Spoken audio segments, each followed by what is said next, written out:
انسي اي وصفه ممكن تكوني جربتيها للفراخ المشويه قبل كده، لانك حرفيا بعد ما هتجربي الطريقه دي مش هتعملي غيرها. تتبيله قويه جدا، طعمها في منتهى الجمال، ريحه الفراخ كانت جايبه اخر الدنيا. اول حاجه بتجهزي الفرخه بتاعتك، بتكون منقوعه في محلول النقع بقالها 5 ساعات، بتخرجيها بتنشفيها كويس بمناديل وتصفيها كويس جدا من الميه، ده مهم جدا علشان التتبيله تمسك فيها. الفرخه دي كان وزنها كيلو 200 جرام، انت معاكي لحد كيلو و500 جرام من الفراخ.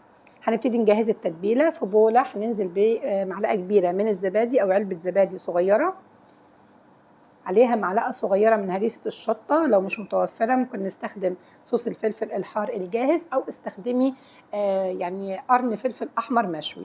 عليهم معلقه كبيره من الكاتشب او من الصلصه الجاهزه. كمان هنقطع طماطمايه، 5 فصوص متوسطين من الثوم، تلت كوبايه من اي زيت نباتي عندك، زيتون او عباد او ذره اي حاجه، عصير ليمونتين بالبشر بتاعهم، كمان معلقه كبيره من الملح، معلقتين كبار من معالق المعياريه من العسل الاسود او من دبس الرمان او من العسل الابيض اللي متوفر عندك استخدميه.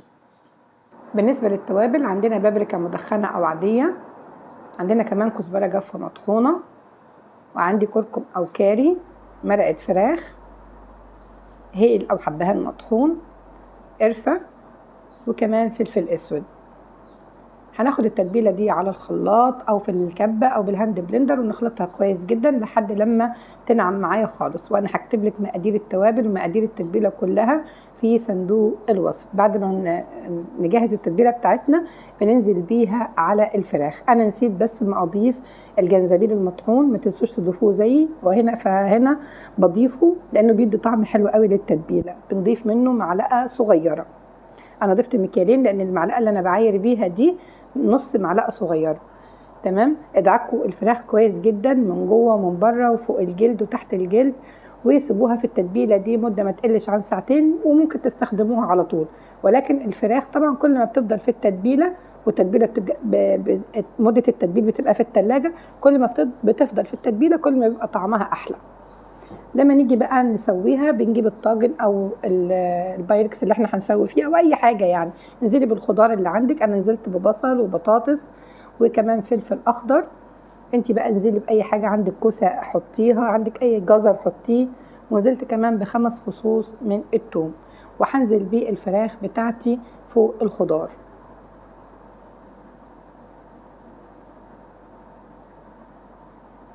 انزلي بباقي التتبيله فوق الفراخ ووزعيها كده على سطح الفراخ كده كويس بسباتيولا او باي حاجه، وغطي الفراخ بتاعتك بالومنيوم فويل. احكمي اغلاقها كويس، وخلي بالك الفويل خليه كده قابب من فوق علشان ما يلزقش في الفراخ ويطلع الجلد بتاعنا ويبقى شكلها مش احلى حاجه يعني، وكمان علشان ما يلمسش الفراخ لانه ده طبعا مش صحي. هندخلها على فرن على اعلى حراره. تمام. الرف الاسفل من تحت القريب من الفرن لمدة نص ساعة. بعد مرور نص ساعة بتكشفي عليها وبتشوفيها كده، وكل شوية تاخدي من الصوص اللي من تحت كده وتسقسقي بيه الفراخ، وتسيبيها لحد لما تستوي ساعة، كمان من ساعة إلا ربع لساعة على حسب وزن الفرخة، وبتخرجيها بتبقى بالجمال اللي انت شايفاه ده. الفراخ يا جماعة حرفيا طعمها تحفة تحفة، مش قادرة اقول لكم على طعمها. ان شاء الله لما تجربوها هتعجبكم جدا. اعمليها بقى كليها جنب رز طبعا، لان الصوص اللي نازل منها ده خطير خطير. تمام. انا عملت جنبها تومية او كريمة توم، وكليها بالهنا والشفاء. البطاطس مستوية جدا وطعمها خرافي، كل اللي هياكل بطاطس هيسيب الفراخ وهياكل البطاطس.